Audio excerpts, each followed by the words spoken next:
Hey, welcome everyone. We're so appreciative of all of you who took the time to join us today. We're expecting a few more to join us, but we've got a big conversation, so we want to get started. To kick off, we thought we'd open up the conversation with some introductions today. We want to get to know all of you, understand who's in the room, and get grounded in today's conversation through reflection on ourselves and our role in the work. This map is called the Social Change Ecosystem Map. It is created by Deepa Iyer, and it lays out the 10 roles that are of critical importance in creating social change.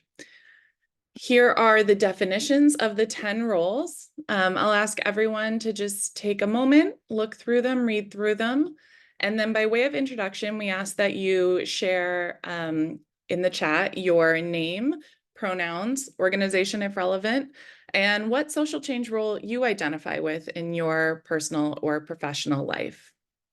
So that is name, pronouns, organization, and social change role. I'll start while you all get started in the chat and then turn it over to my colleague Mayani.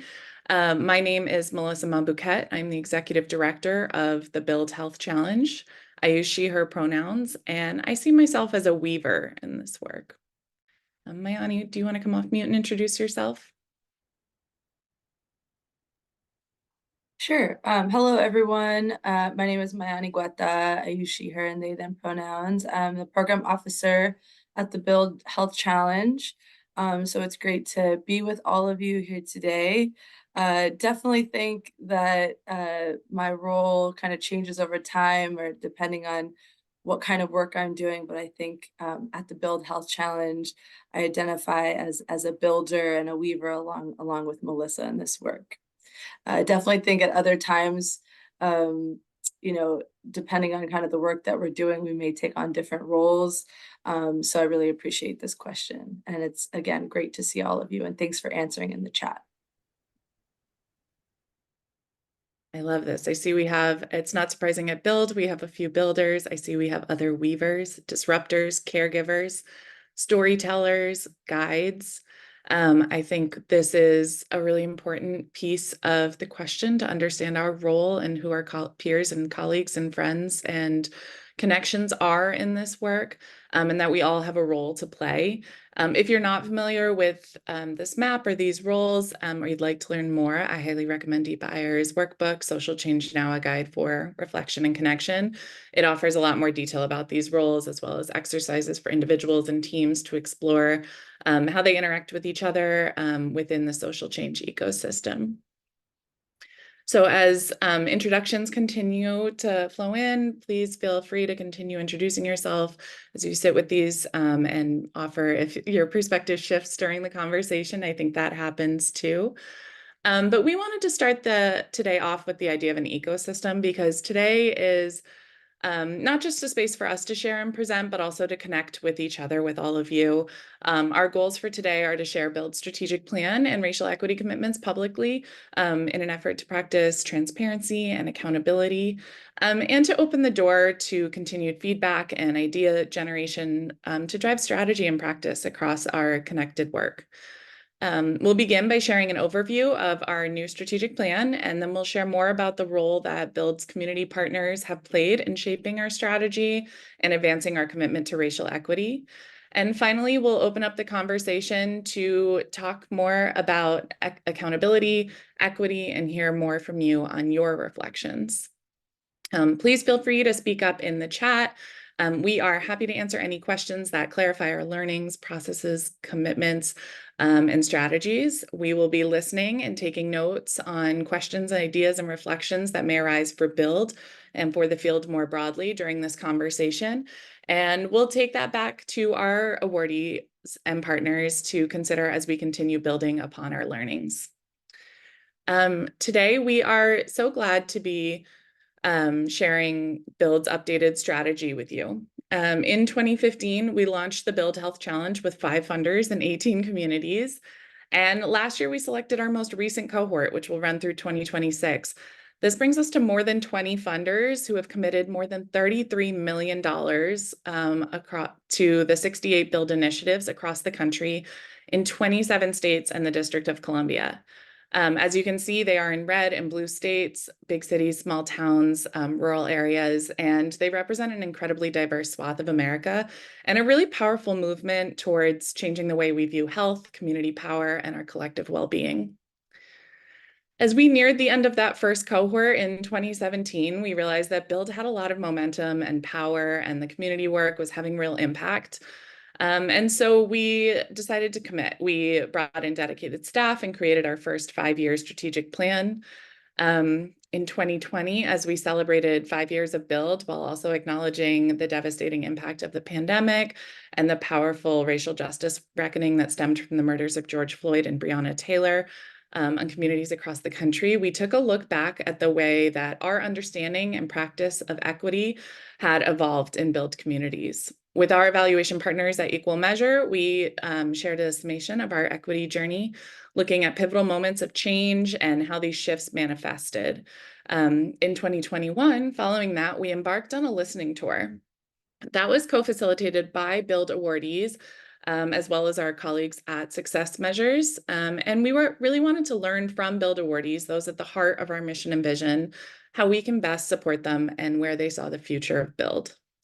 From that report, we identified 5 key takeaways. Experienced voices are essential to this work. Centering racial equity is an effective catalyst for change. Authentically engaging community members and people with lived experience requires both willingness and specific skills. Cross-sector partnership development takes time and requires resources. And finally, that Build has a role to play in this, and that Build contributes catalytic guidance, structure, and concrete supports to local partnerships. With these 2 really important learning processes under our belt and the end of our 3rd Build cohort and the 5-year strategic plan in 2022, we embarked on an update. We all know just how much the world has changed since 2017. And as we reflected on progress and the metrics we'd given ourselves, we also had to acknowledge in some ways that our former strategic plan had not kept up with the priorities and work of Build communities entirely and was not always reflective of our core beliefs and ways of working either. Build really has a responsibility to be forward-thinking, intentional, accountable, and responsive to the goals of our communities, as well as our funders and other stakeholders. And we wanted to make sure that we had partners from all of these sectors at the table as we started to craft our new strategic plan. And with support from Rachel Mosher-Williams and Sandhya Chowdhury at RMW Consulting, we held a series of town halls to reflect and strategize together. What resulted, we hope, is grounded in our core values and beliefs, and we're really excited to share it with you. First off, we asked the question, does Build still belong? We believe it does. Here's why we think the need for something like Build continues. Health is traditionally thought of as healthcare in the United States, in the doctor's office, the emergency room, or the prescriptions we take. But in reality, most of our health is dependent on our environment and the systems with which we interact, our policies, society, and the neighborhoods where we work, live, and play. Because so many of these contextual drivers of health are shaped by systemic racism and oppression, and because they're influenced by so many competing elements, it is impossible for any sector, let alone a single organization or individual, to change them alone. We believe that our nation's health and well-being are grounded in the interplay and influence of our social, physical, and economic environments. True health transformation requires a broad network of national, state, and local support throughout the country. No single organization or sector can effectively address the upstream factors of health alone. Community health will improve when it is addressed by bold, data-driven partnerships. Everyone should have a fair and just opportunity to be healthier. Historically marginalized groups should not bear a disproportionate burden of disease, and health disparities throughout the country have been caused or exacerbated by systemic racism and disinvestment and other forms of oppression and neglect. We believe that those that are closest to the problem should be closest to the solution. Individuals with lived experience who know best what their communities need to thrive and should do know best what their communities need to thrive and should drive decision-making. And we believe that shaping an equitable and just society is the responsibility of all of us. Our vision for the future is that everyone from across all communities and sectors and walks of life embraces a shared responsibility for catalyzing healthy and equitable communities. The Build Health Challenge invests in multi-sector community-centered partnerships that transform systems and elevate community power to advance health and racial justice. Through learning, connecting, and amplifying these local initiatives, Build champions the national movement for health equity and moves attention, resources, and action upstream to support vital community conditions for health and well-being across the United States. That is our new mission. We are so excited to share it with you today publicly. As many of you may know, BUILD is an acronym and it stands for Bold, Upstream, Integrated, Local, and Data-Driven. BUILD communities aspire to advance racial justice by driving fundamental shifts in policy, regulation, and sustainability, and support systems-level changes through a lens of justice, equity, diversity, and inclusion. BUILD collaboratives focus primarily on the social, environmental, and economic factors that have the greatest influence on the health of their community, rather than on access to care or care delivery. They are aligning the practices and perspectives of cross-sector partners under a shared vision, establishing new roles while continuing to draw upon the strengths of each partner. And they prioritize the diverse lived experiences, voices, and leadership of neighborhood residents and community members throughout all stages of planning, implementation, and evaluation. Finally, they use varied forms of data from both clinical and community sources as tools to identify key needs, measure meaningful change, and facilitate transparency to generate actionable insights. With that updated mission, vision, and language, we also, of course, wanted to look closely at our goals and the strategies we are using to reach them. Our two core goals are to catalyze multi-sector community-driven partnerships that change systems to advance health and racial justice. That is at the heart of our work.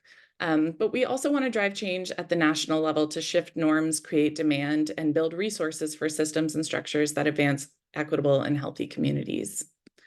We are embracing 3 core strategies to achieve these goals. We believe they're ultimately self-reinforcing. That is, that BUILD will continue to support and invest in community collaborations. We'll work with BUILD communities and partners to seed the field with research and storytelling in order to share that learning widely. And we are committed to advancing a national movement around these practices to drive policy, investment, and sustainability. Why are we focused on these 3 strategies specifically? Well, we know that BUILD collaboratives demonstrate how non-traditional collaborations, centering community voice, and upstream approaches can transform the systemic drivers of health, equity, and improve health outcomes. We also know that sharing success increases awareness and demand for the BUILD approach to health, this collaborative, community-centered approach, encourages more partners and collaborations to adopt that model.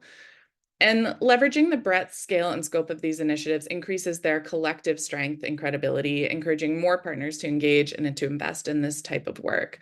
We expect and have seen that as more people understand the impact of this approach, that policies, regulations, and practices are changing and will continue to change to incentivize and sustain these collaborative approaches to health, ultimately creating healthier populations in a more equitable system.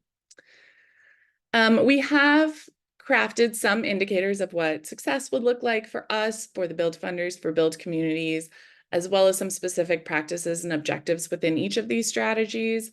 The full plan is available with these details is on our website, and we'll drop the link in the chat in a moment. But in the interest of time, I won't dive too far deep into these details. We can talk about it more if there's time at the end of this call. But I want to acknowledge that a really important growth point for us was not only the inclusion of equity in our language, but specifically racial equity and justice. While it has always been part of BUILD's work, the way we work, especially at the community level, we wanted to ensure that we were explicit and intentional about it today. And as I mentioned, the power of centering racial equity was a core learning from our listening tour from our communities in 2021, along with the acknowledgement that racial equity work is uniquely complex and challenging for many reasons, not least the US's long history of systemic racism. So this was something we wanted to go deeper on. So I'm going to turn it over to Mayani to share more about these learnings. Thank you, Melissa. All right, so I'm gonna be talking about our racial equity and racial justice and awardee engagement work that we've done. But I wanted to start with the chat box question and ask you all to please share one resource, artwork, or speaker that has had a strong impact on your understanding of equity and justice. This will kind of get us going, get our minds kind of grounded in this topic, but also can be a great way for us to share resources with each other on this topic. So please think back to any kind of resource that you have come across that has been helpful in shaping your understanding of this work, um, whether that's an article, artwork, someone, a poet, a speaker that comes to mind. So give you a minute to think about it. Natasha Butler, that's a good one. I've heard about her. She's pretty awesome. Natasha Butler is here for anyone who's wondering.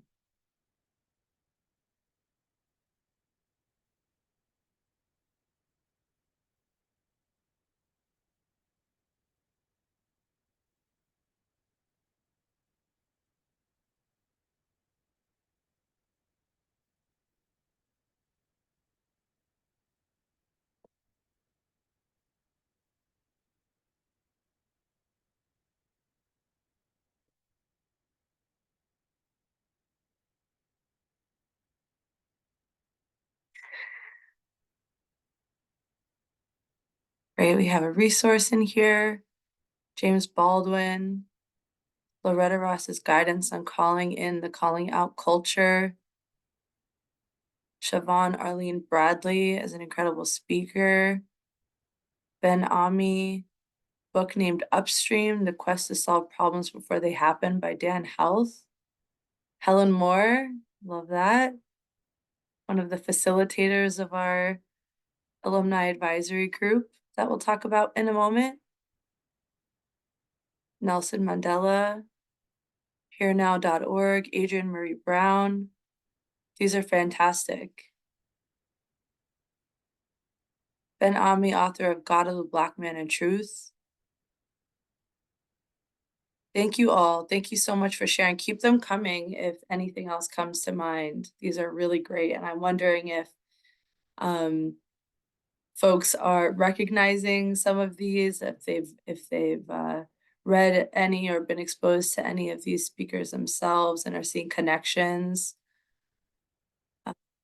I know that there are many speakers, many resources and artworks that all contribute to our understanding of equity and justice, our own personal experiences, our families, our friends, our colleagues, all have expertise that help shape our understanding of this work.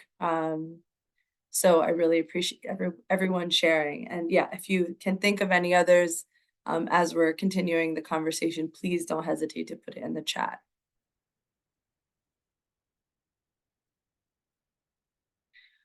All right, so I'm going to start by talking about our learning from awardees. So we see awardee engagement as really a core part of our work. Awardees and alumni who have been through the BUILD program really know best about what they need to be successful, what their communities need. And we really have been so fortunate to be able to do both formal and informal engagement with awardees over the years to gather their feedback on various aspects of BUILD. And so in 2020, we held a listening tour where we heard really great ideas and feedback that deeply impacted our strategic plan refresh, which we began the process for later and which Melissa spoke to earlier. One of the takeaways from the listening tour was that although health equity and community power were a clear focus of BUILD's work, they really wanted to see BUILD more explicitly center racial equity and racial justice, which you heard again earlier in what Melissa shared. And so as we designed our fourth cohort plans in 22, we were responding to that call to action by integrating an explicit focus on racial justice in the program's design and in BUILD's refreshed strategic plan. So we formalized a racial justice advisory group comprised of alumni with expertise in this arena. The group was facilitated by a third party who worked with them to really co-design an engagement process that would help kind of foster open dialogue on these topics. This group was really meaningful and really impactful, and we're so grateful to the alumni who participated and shared this expertise.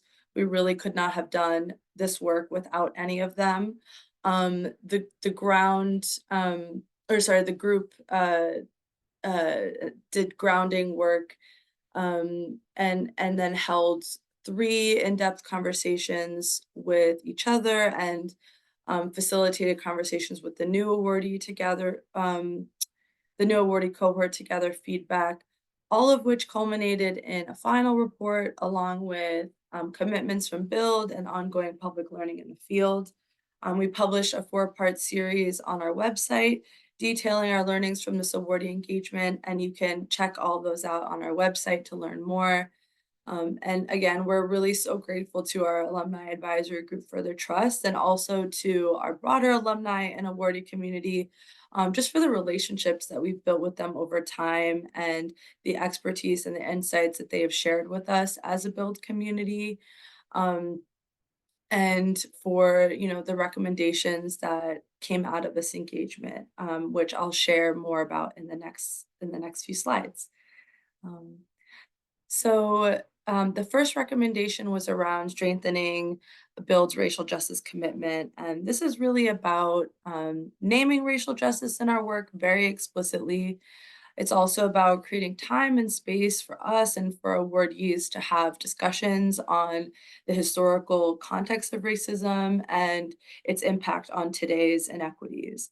It's also important to encourage partners to do this and to offer technical assistance and resources for them to be able to have these conversations in their own context. So I'll pause and shout out to the alumni who are in the room and also to our technical assistance providers who are in the room. Thank you for being here and for the work that you do. Um, Another piece of this recommendation is also around promoting the diversity and Build leadership, engaging diverse speakers across Build's various speaking opportunities, prioritizing BIPOC voices to guide our work, shifting away from just focusing on academia to really looking to the leadership of community organizers, people with lived experiences, and professionals, with diverse backgrounds to be part of this work. And then the next recommendation is on field building and thought leadership. So we heard the importance of documenting and sharing Build's racial equity journey in philanthropic spaces, across organizations, throughout the field.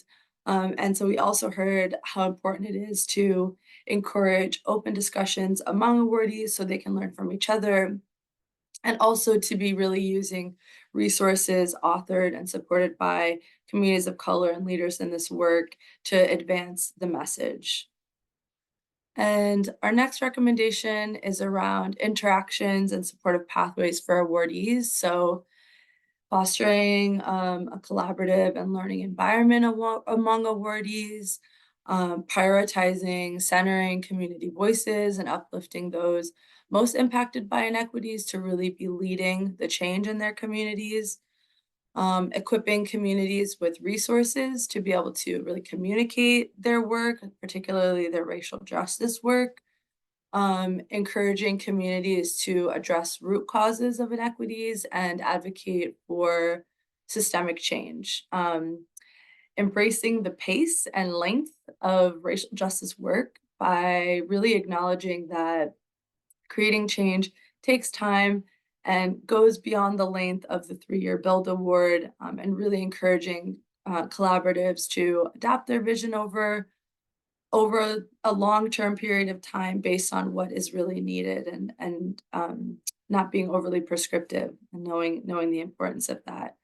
And then finally, intentionally connecting Build awardees for support and collaboration. So You've heard a bit about how some of these recommendations have been integrated into the work already, but coming out of these recommendations, we have some clear commitments, which Melissa will speak to in the next slides. Thanks, Mayani. So we know meaningful change requires accountability too. And we heard clearly that being transparent is important. So we developed a set of commitments to document either how we have or plan to put these recommendations into action in really clear and tangible steps. Before this work was even finalized, we made sure to include racial equity language and a focus in our application and plans for Build's fourth cohort. We also updated our evaluation frameworks and technical assistance plans to ensure that they were reflective of this ask of communities and that they have the support they need. While we recognize that communities are on a super broad spectrum of practice across the country, we are consistently evaluating and implementing the support we provide to those who want to have tough conversations, navigate complex issues, and move the field forward. Build's technical assistance team, the folks at ChangeLab Solutions, who are wonderful partners in this work, and several of which are on this call, they are continuing to acknowledge and provide resources for advancing racial equity at the community level, including training on strategic communications, providing resources and tools to improve community engagement practices, advocating for language justice in health systems and health organizations, and navigating power dynamics in cross-sector partnerships. In the fourth cohort, we included community members and residents as an official fourth partner of the Build Collaboratives for the first time, something I will fully acknowledge was long overdue. It not only reflected what Build communities were already doing in their inclusion of community members, but also required us and other partners to acknowledge and resource community members in the same way that we do organizations, and that's critical. We plan to continue learning from our Build awardees as an organization as well. We have had an ongoing alumni advisor program, as Manny mentioned, some of which participate in the racial equity work, but in many other areas as well. That compensates Build awardees who provide input on our plans and strategies, acknowledging their expertise and experience. And we've also brought them in as mentors and technical assistance providers for current Build awardees. There were multiple Build awardees shouted out as influential in these comments, which is really lovely to see, and I think true, that they are the best advocates for this work and know it incredibly well. And we will continue to advocate from our position for them to share their stories and expertise on bigger platforms. Our team is committed to highlighting BIPOC leaders with diverse personal and professional experience on all of our platforms. Where we lack relevant expertise or experience across our team, we have funding set aside to partner with BIPOC-led organizations and amplify their leaders. We also intentionally changed our internal hiring practices and language to encourage applicants who bring lived experience and diverse background to our own team. I think it's important to acknowledge that philanthropic funding is really important, but not enough on its own to create change, and can in fact be incredibly harmful if not used thoughtfully and equitably. So we will continue to leverage our standpoint to invest in advocating for better understanding and support for systems change work, community voice, upstream health interventions, and cross-sector partnerships. We extended the length of our funding cycle for the most recent cohort and shifted to general operating support for the first time to allow for greater flexibility and autonomy when responding to community priorities. The communities do not need to be asking us for permission to respond. They should be able to have we trust that they know best for what their community needs and are going to act accordingly. We will be spending more time celebrating the small wins and incremental impacts as much as the big changes, because and making sure that we have sustainability in mind from the beginning, because we know philanthropic cycles are arbitrary. They don't necessarily align with community cycles, and that we are a smaller part of a much longer arc of change for communities. I think ultimately this work becomes a lot less daunting and more impactful when we feel that we are not alone. So we have committed to formalizing and resourcing our national network, which will connect Build alumni and current Build awardees past the cycle of their award with us. We have facilitated peer calls, and next year, for the first time, we will offer funding for Build awardees to visit other Build communities, which is really, I think, going to be a wonderful opportunity. And that is because nobody knows better what it's like to do this work than those who do it every day, and doing it together really lightens the load. And that's also where you all come in. While Build is still on our journey towards racial equity and justice as an organization, we want to share our story as just one example of what this path might look like for others who are walking alongside of us, both our stumbles and our achievements. And it means building accountability towards being a more just organization and a more just partner in this work. So we're really proud of where we are today. And also we know that there is a lot further to go. And we're really grateful for everyone who continues to be a part of it. Since we are running on time, I wanted to offer the opportunity for any of our awardees who participated in the Racial Equity Advisory Committee, or others who may have participated in the strategic plan. If you want to share any reflections you have, no pressure, I'm putting you on the spot, but want to make sure we make space for that experience too. So I will stop talking for a moment. Feel free to take yourself off mute if you're one of those folks.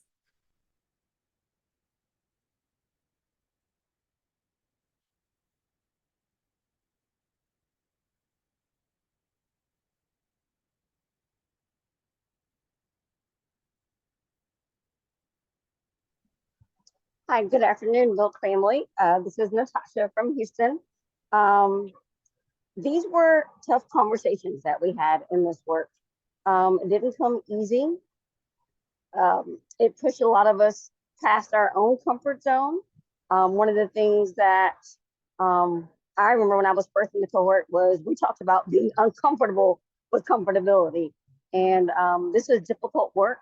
So I am proud of all of you guys who are on this call. It definitely means the world, especially in Houston, when we can say we're seeing it in North Carolina, we're seeing it in Washington, D.C.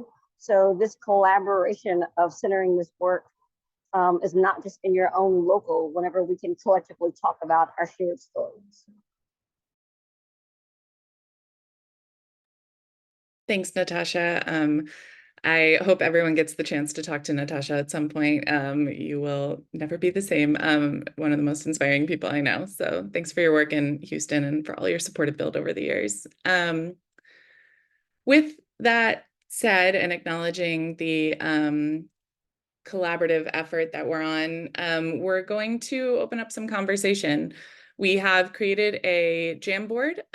For those who might be unfamiliar with them, you can add Post-its to the page, as highlighted here, with your suggestions, ideas, and reflections. And so to start, we will give everyone 2 minutes for the test Jamboard question. Mayani will drop the Jamboard link in the chat. From your perspective, what does an accountable, community-driven organization look like? This can be a phrase, a sentence, an example, a story, or a vision you have for the future. If you're having any technical difficulties, please drop it in the chat or send Mayani and I a message and we can try to help. We'll put a little thinking music on for a minute and then we'll switch it up to the next set of questions.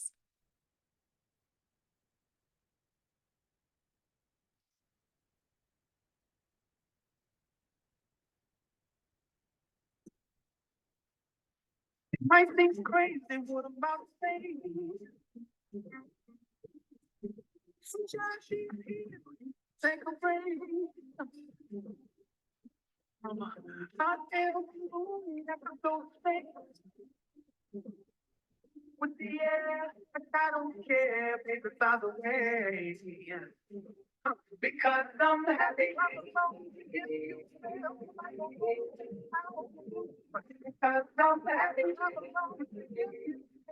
Like happiness is the truth. Because I'm happy. What happiness is to you. Because I'm happy. Like that's what you want to do. Here come that news, talking this and that. Yeah, give me all you got, and don't hold it back. Yeah, but I should try to fool you, I'll be just fine. Yeah, no offense to you, don't waste your time. Here's why. Because I'm happy I'm alone. If you feel like a fool, because I'm happy I'm alone. If you feel like nothing else is to do. Because I'm happy. What happy just is to do. Because I'm happy I'm alone. If you feel like that's what you want to do. Bring me down, can't nothing. Bring me down, love is too. Bring me down, can't. All right. I don't know if Pharrell counts as thinking music, but you know, for me it works. So I see a couple comments here, and I think many of them are the connection to community members. So them being part of the staff and leadership to be, I love this term, permeable, to be accessible to the community, that they can come in and be part of the decision-making processes, reflective and focused on building resources for the community.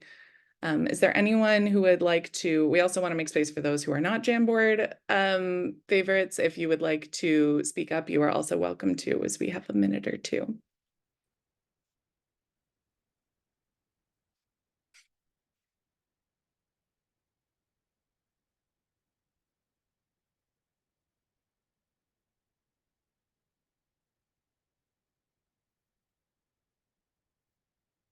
Okay, I'm gonna now move forward to the next slide.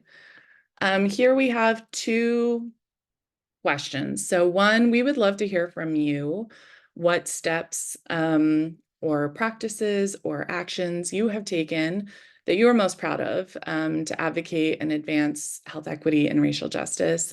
This can be in your professional life, in your personal life, as an organization or as an individual.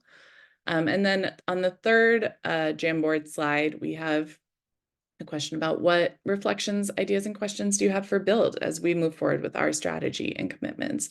We are open door. We would love to hear more about what you're thinking as you've sat with us for the first part of this conversation, and what that might have pulled up for you. So I will, Mayani, anything I'm forgetting? Are we good to go?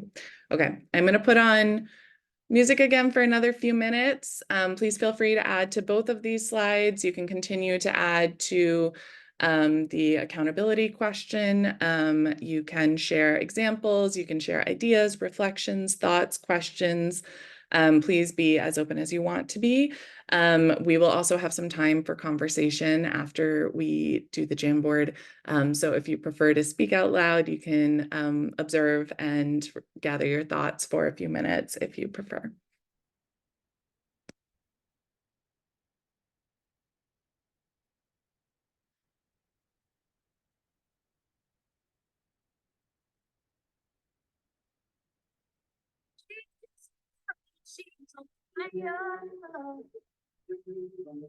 Hotter than a fantasy, lonely like a highway. Jesus, so filled with catastrophe, but she knows she can find a way. Oh, she's got to be around, down. Oh, oh, she's got to be around, and she's breaking down.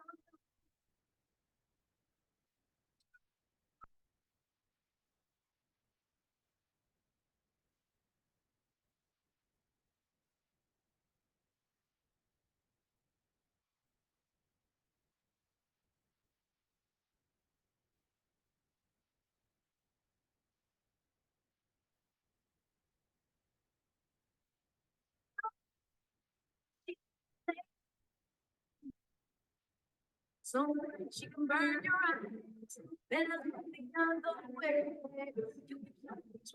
You Time of the world, so the house gets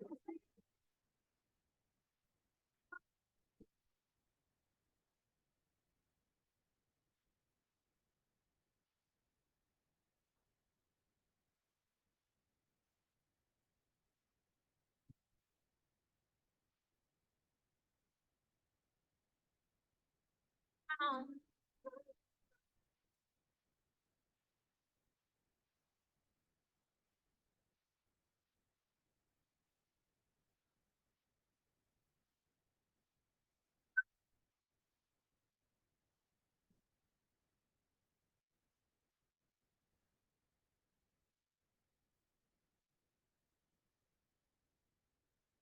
She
She's just a girl, but she's on fire. Oh.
Together, we walk.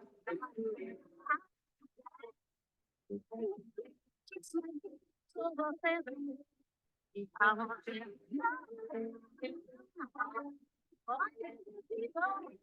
I'm just say, and then he back close. Just let me stay together. Make you been loving.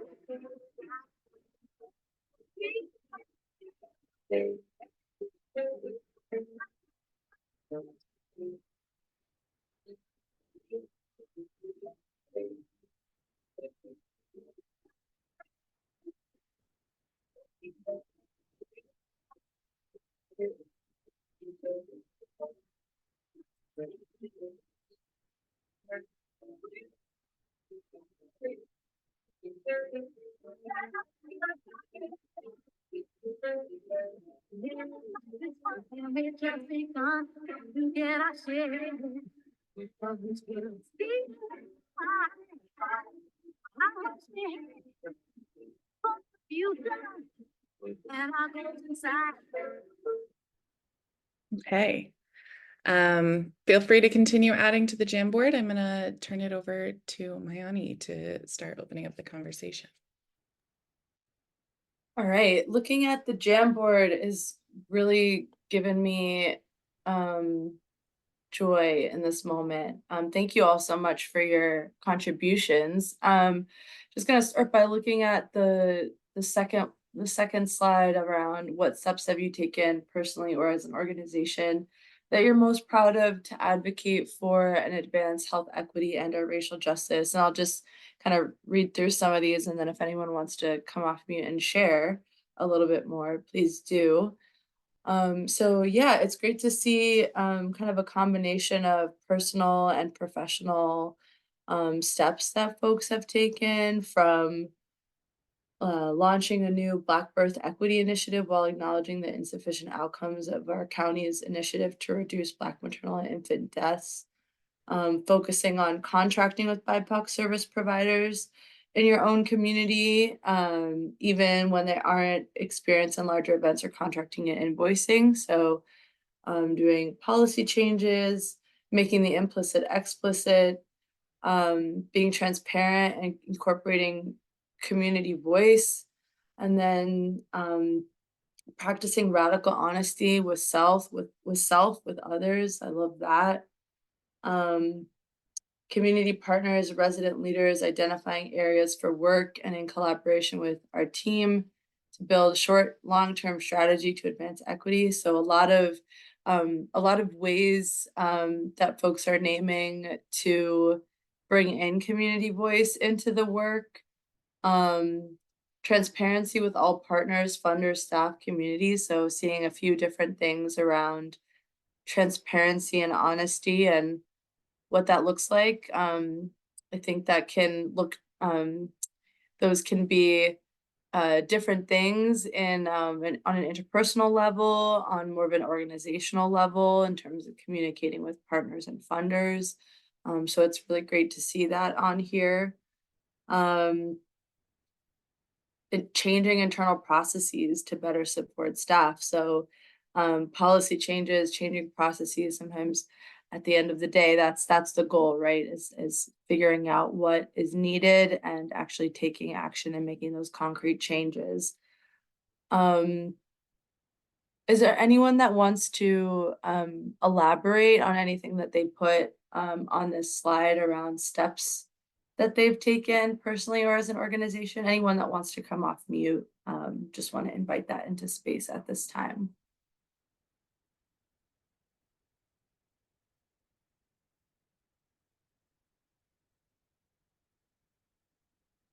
I also saw something in the chat. I don't know which question this was speaking to, but Brenda shared about accidentally creating a quarterly resiliency group of 12 local organizations, 9 of which were originally part of the Build cohort, and in the last cohort, to coordinate an intersectional framework of shared equity goals and justice through referral data back and forth to each other based on social determinants of health surveys. So that's a really great one. Thank you for sharing that. Right. Yeah. Anyone want to share more or have any questions about any of the examples? If not, that's okay, but want to invite anyone into space if they want to come off mute.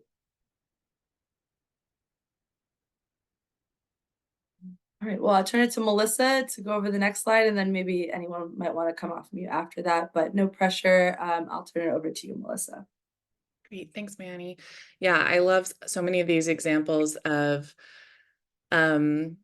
investing in people and the people that are part of our organizations, our communities, building up the capacity of those who can be great partners and making sure that they have what they need to succeed and thrive. I see so much of that in these comments, as well as changing systems and removing barriers to that success. And so thank you all for sharing these. They get us inspired and excited too about what we might be doing. As I look at the comments on the reflections, ideas, and suggestions for Build, I really see a couple pieces here.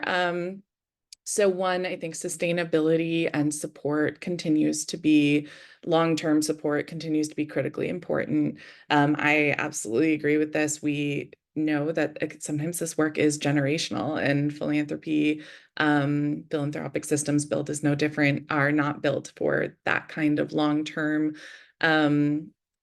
commitment. And that is something that we need to keep in mind from the beginning to the end of Build's work, is that this work continues with or without us, and that we, if we're going to play a role in it, having sustainability in mind, making sure that assets continue to build and resources continue to flow into the community is also part of the work, that our relationship and commitment to build communities doesn't stop when the grant award does.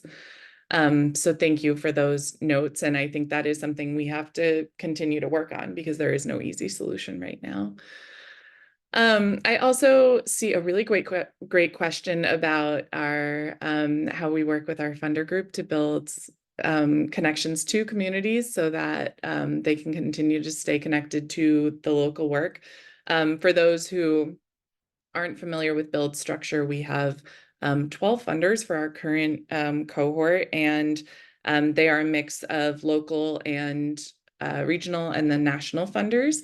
Several of our local funders, I will say, are very connected to the projects that are in their local community. But we also recognize, as an intermediary organization, which is the term for us, we bring in grants, we also send them out, that can be we can be in the position to be a barrier between funders and communities, and we never want that to be the case. So I think this is a really great thing for us to consider, and to be explicit about how we want to, how we can and how we commit to facilitating those relationships. So thank you for raising that up. I also see, I love this question about schools, because I think it is an important one. Schools are a pivotal part of so many communities. And also this sort of multi-use, multi-solver perspective is so beautiful, of thinking about ways that schools can be community hubs, they can be information distribution points, they can engage whole families, the facilities can be multi-use and can become assets for the community, not just for school children. And I think that is a really beautiful approach, and something Build is wholly in support of. We have had a few school partners in local Build projects, but yeah, I think there's a lot of room for growth in that space. And then finally, I see a question here around how we will engage our network around conversations around reparations and efforts around that. I do think that is a really powerful tool for racial justice. And I also know there are many ways that reparations are being implemented around the country and in different communities, different practices and approaches to doing that. I think this is something for us to continue talking about. I would love it if anyone has the link to the report from California. We will certainly look it up too. It's not something I have seen to date, but would love to learn more about it. And if anyone wants to share the link either in the chat or offline, we will share our email addresses at the end too. And we are happy to continue being part of, and would find it quite important to be part of continued conversations around reparations, and how racial justice work is continuing to evolve around the country. I'm gonna also open it up if anyone would like to add more context to this, to respond in any other way. If you'd like to come off mute, please do. Sarah? Thanks, Melissa. I'm going to drop a couple links in the chat and just share our support for being a part of this journey with Build. It's been really an honor to see the work and reflect on it. And it's obviously something that we take very seriously, and how we implement these recommendations through the technical assistance. So I'm Sarah Bartel in my Change Lab Solutions. I'm representing our TA leads here. And, you know, structural racism and structural discrimination is one of our core, fundamental drivers that we address in everything we do. And one thing that, in terms of ideas for the future and incorporating this work, has tied into our work in rural communities and the research that we've done there to draw connections between structural racism and our rural community teams. And so that's something that we're making explicit. That's some of the resources that I linked there in the chat. And then also for the 4.0 team members on the call, I want to we are always trying to infuse these recommendations into the way that we provide TA and the content that we provide in those group sessions, especially. And in June, we'll be having a session on the legal history of structural racism, and we'll have some partners coming in for that, and to continue to make those connections to our work at Change Lab on the collaborative on anti-racism and equity that Cesar de la Vega is on the call and helps coordinate. So those connections remain strong, and I just want to offer your technical assistance team, the leads, and myself as another avenue for providing recommendations and feedback about how this implementation looks in the TA context. And I will drop my email address in the chat as well. But thanks so much for the work and for sharing it in this way, this interactive way. It's great. Thanks, Sarah. Anyone else? Jason, I see you're on camera. Did you want to share something? No pressure. No, I'm good, thanks. Okay. Great. Well, I'll give folks another thank you for the link to the reparations report. We will certainly explore that. Looking forward to reading it. And we have been so grateful to work with Sarah and Cesar and Edgar and Holly in this cohort and their support with Build Communities. And they are a really important piece of how we invest in capacity building with Build partners and learning. So I'm going to share my screen again. We have just one last checkout question, excuse me. But I do want to say thank you to everyone who has joined this conversation, and a really special thank you to our partners, Change Lab, Equal Measure, Success Measures, and RMW Consulting for their support in getting to this point for us. And especially to our Build awardees, the advisors who have been part of this process, to everyone who participated in the strategic planning town halls. We learn so much every day from the Build communities, and we feel so privileged and grateful that we get to do that. And we would not be where we are without that, them taking the time to share their expertise and experience with us.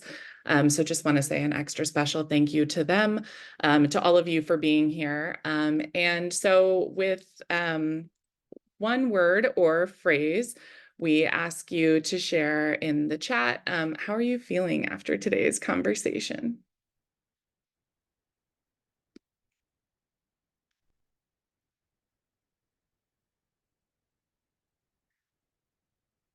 Melanie says inspired, and that's how I'm feeling too. I feel like we have a lot of new resources. We'll be pulling those together too, because I think a lot of folks probably saved the chat after that to think about speakers and readings and pieces of art and articles to read.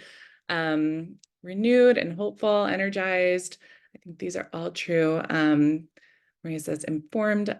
And I think, we have I want to acknowledge that, my wheels are spinning. I'm sure other folks are too. I'm eager to reflect on everything we heard and begin considering what the next step of our journey might look like alongside all of you. I hope you've all taken away some ideas and reflections as well. And we hope you'll stay in touch with Build, whatever your connection might be now. Our doors are always open. Please feel free to reach out. Sarah dropped her email in the chat. Mayani and I are also available. And thank you all so much for being here. Wishing you a gentle and reflective end to your week. Take care.